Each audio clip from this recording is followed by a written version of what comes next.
আমি বুঝি না তোমার সবসময় কেন মনে হয় যে আমার মেহেরিনকে নিয়ে মন খারাপ থাকবে। আমার কি আমার আব্বা আম্মার জন্য মন খারাপ থাকতে পারে না? তাদেরকে আমি মিস করতে পারি না?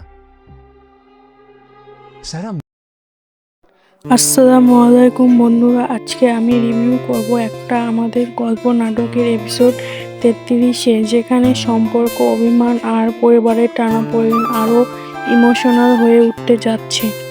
আগের পর্বে আমরা দেখেছি সামির আর মেহেরিন পরিবার থেকে দূরে গিয়ে নতুনভাবে জীবন শুরু করার চেষ্টা করছে, কিন্তু তাদের কষ্ট, আর্থিক সমস্যা আর মানসিক চাপ স্পষ্ট বোঝা যাচ্ছে।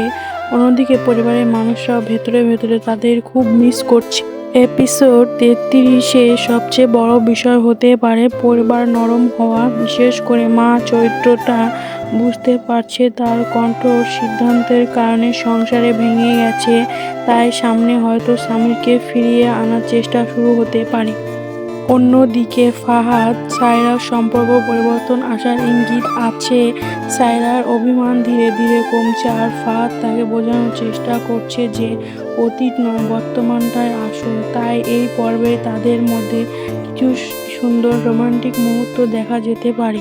মেহেরিনের চরিত্রটা খুব গুরুত্বপূর্ণ। সে চুপচাপ সহ্য করলেও ভেতরে ভেতরে অনেক শক্ত। আমাদের মনে হচ্ছে সামনে সে এমন একটা সিদ্ধান্ত নিতে পারে যা গল্পের মোড় ঘুরিয়ে দেবে। তো আপনাদের কি মনে হয়, সামির মেহেরিন আমার পরিবারে ফিরবে, না কি ভাঙন ধরে থেকে একদম শেষ হয়ে যাবে? কমেন্টে জানান। ভিডিওটি ভালো লাগলে লাইক, শেয়ার আর সাবস্ক্রাইব করতে ভুলবেন না। ধন্যবাদ সবাইকে।